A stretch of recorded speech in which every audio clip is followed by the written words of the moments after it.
Book 2, Chapter 6, The Work of 15 Days. For some time I stood tottering on the mound, regardless of my safety. Within that noisome den from which I had emerged, I had thought with a narrow intensity only of our immediate security. I had not realised what had been happening to the world, had not anticipated this startling vision of unfamiliar things. I had expected to see Sheen in ruins. I found about me the landscape, weird and lurid, of another planet. For that moment I touched an emotion beyond the common range of men, yet one that the poor brutes we dominate know only too well. I felt as a rabbit might feel returning to his burrow and suddenly confronted by the work of a dozen busy navvies digging the foundations of a house. I felt the first inkling of a thing that presently grew quite clear in my mind, that oppressed me for many days. A sense of dethronement, a persuasion that I was no longer a master, but an animal among the animals, under the Martian heel.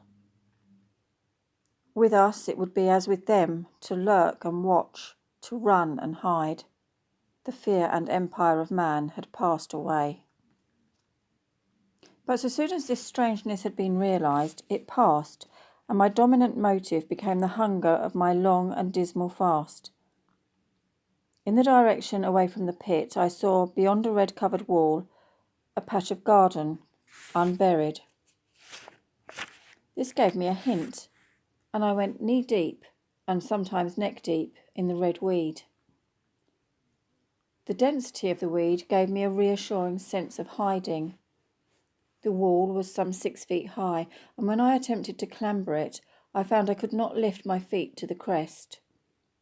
So I went along by the side of it, and came to a corner and a rockwork that enabled me to get to the top and tumble into the garden I coveted. Here I found some young onions, a couple of gladiolus bulbs, and a quantity of immature carrots, all of which I secured, and scrambling over a ruined wall, went on my way through scarlet and crimson trees towards Kew. It was like walking through an avenue of gigantic blood drops. Possessed with these two ideas, to get more food, and to limp, as soon and as far as my strength permitted, out of this accursed unearthly region of the pit. Some way further, in a grassy place, was a group of mushrooms which I also devoured, and then I came upon a brown sheet of flowing shallow water, where meadows used to be. These fragments of nourishment served only to whet my hunger. At first I was surprised at this flood in a hot, dry summer, but afterwards I discovered that it was caused by the tropical exuberance of the red weed. Directly this extraordinary growth encountered water, it straightway became gigantic and of unparalleled fecundity. Its seeds were simply poured down into the water of the Wey and the Thames, and its swiftly growing and titanic water fronds speedily choked both those rivers. At Putney, as I afterwards saw, the bridge was almost lost in a tangle of this weed, and at Richmond too, the Thames water poured in a broad and shallow stream across the meadows of Hampton and Twickenham. As the water spread, the weed followed them, until the ruined villas of the Thames valley were for a time lost in this red swamp, whose margin I explored, and much of the desolation the Martians had caused was concealed. In the end, the red weed succumbed almost as quickly as it had spread, a cankering disease due, it is believed, to the action of certain bacteria presently seized upon it. Now, by the action of natural selection, all terrestrial plants have acquired a resisting power against bacterial diseases. They never succumb without a severe struggle. But the red weed rotted like a thing already dead. The fronds became bleached and then shriveled and brittle. They broke off at the least touch, and the waters that had stimulated their early growth carried their last vestiges out to the sea. My first act on coming to this water was, of course, to slake my thirst. I drank a great deal of it, and, moved by an impulse, gnawed some fronds of red weed. but they were watery and had a sickly metallic taste. I found the water was sufficiently shallow for me to wade securely, although the red weed impeded my feet a little. But the flood evidently got deeper towards the river, and I turned back to Mortlake. I managed to make out the road by means of occasional ruins of its villas and fences and lamps, and so presently I got out of this spate and made my way to the hill going up towards Roehampton, and came out on Putney Common. Here the scenery changed from the strange and unfamiliar to the wreckage of the familiar.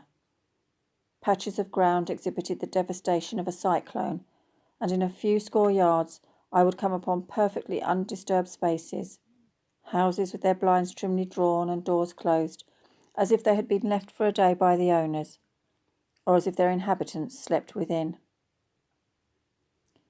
The red weed was less abundant. The tall trees along the lane were free from the red creeper. I hunted for food among the trees, finding nothing, and I also raided a couple of silent houses, but they had already been broken into and ransacked. I rested for the remainder of daylight in a shrubbery, being, in my enfeebled condition, too fatigued to push on. All this time I saw no human beings and no signs of the Martians.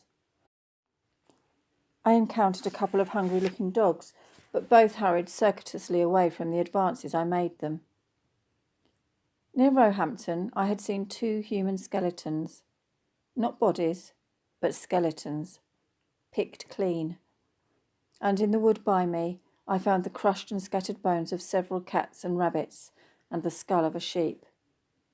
But though I gnawed parts of these in my mouth, there was nothing to be got from them.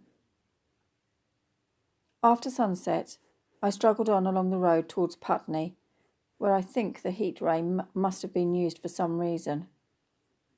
And in the garden beyond Roehampton, I got a quantity of immature potatoes sufficient to stay my hunger. From this garden one looked down upon Putney and the river. The aspect of the place in the dusk was singularly desolate.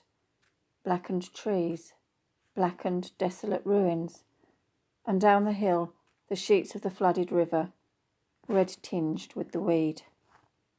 And over all, silence. It filled me with indescribable terror to think how swiftly that desolating change had come.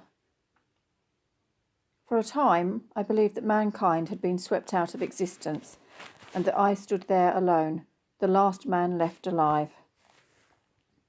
Hard by the top of Putney Hill, I came upon another skeleton, with the arms dislocated and removed several yards from the rest of the body. As I proceeded, I became more and more convinced that the extermination of mankind was, save for such stragglers as myself, already accomplished in this part of the world. The Martians, I thought, had gone on and left the country desolated, seeking food elsewhere. Perhaps even now they were destroying Berlin or Paris, or it might be they had gone northward. End of chapter 6.